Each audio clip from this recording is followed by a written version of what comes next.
In 1869, 30 years before the publication of Bram Stoker's Dracula, someone opened a pub in Birmingham, England's second city, and called it The Vampire. Do you believe in vampires? Well, let's explore this subject together. You, go ahead. I'll be right behind you.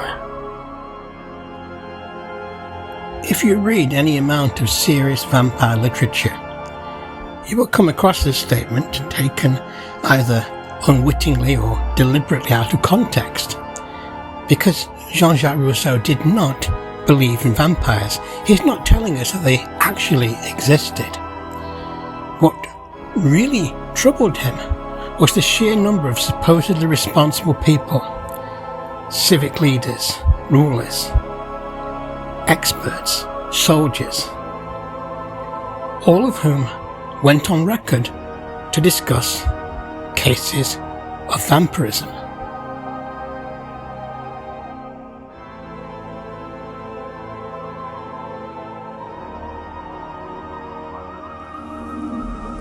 Open the window. Let me in. It's cold out here. I'm so thirsty.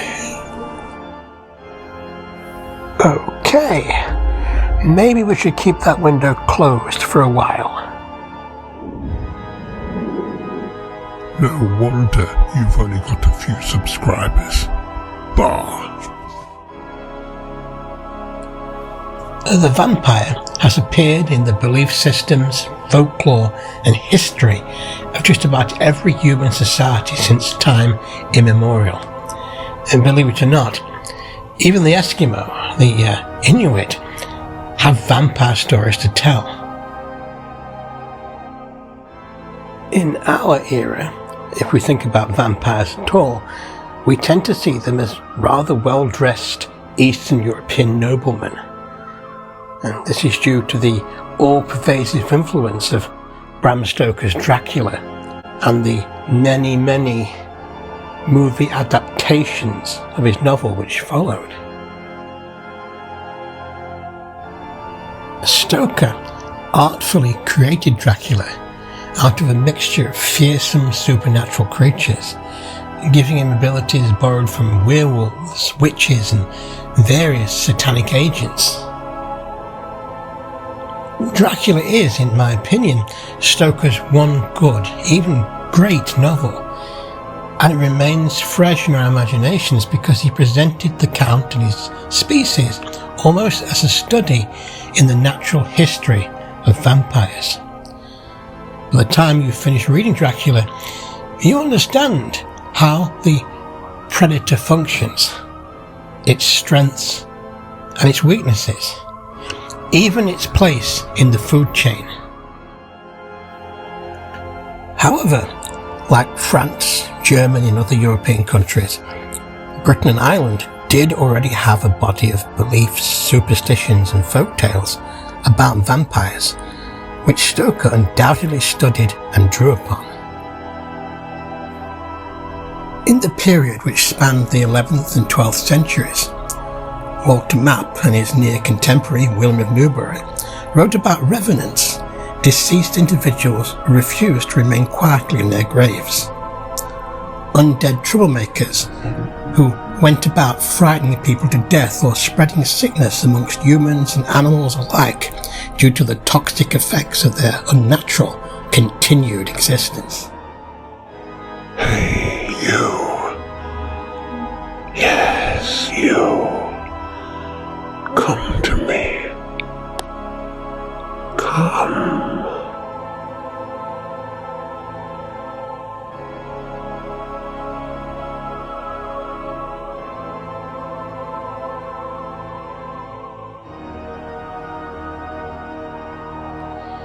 In London, in 1811, a young man named John Williams was convicted of a series of exceptionally brutal nocturnal killings which became known as the Ratcliffe Highway Murders.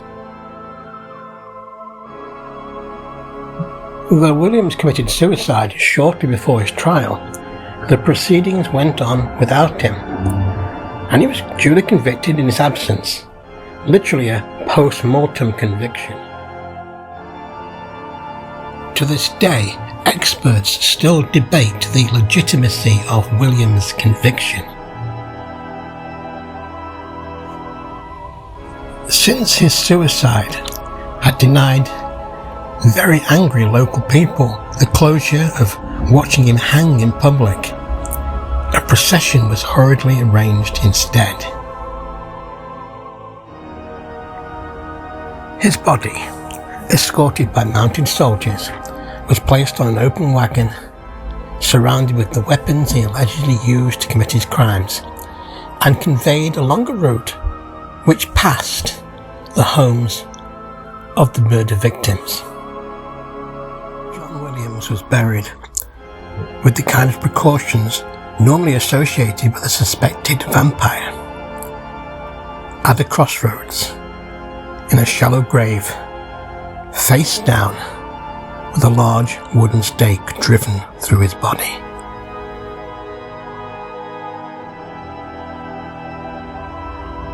It wasn't until late in the reign of William IV, Queen Victoria's predecessor on the British throne, that a law was passed which prohibited the driving of stakes into corpses before burial.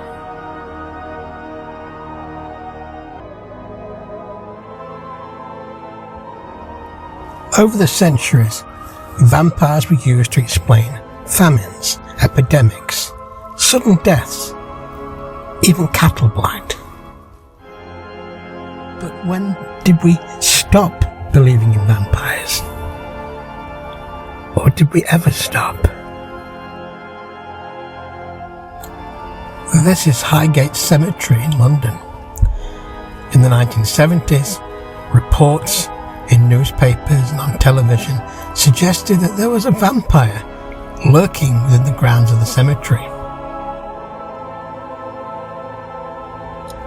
One night, crowds of people descended upon Highgate Cemetery, where, despite a considerable police presence, some climbed the gates, got inside, and apparently started hunting for the vampire.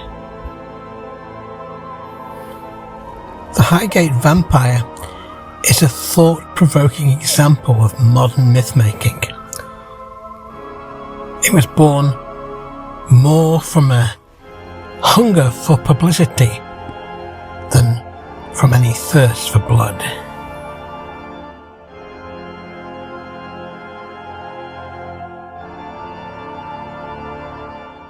Have you heard about the vampire that used to prowl the streets of Birmingham in the mid-noughties? In 2005, rumours started circulating of a man prowling around the Ward End area biting chunks out of people. Those claiming to have seen the attacker say he was black and in his mid-20s.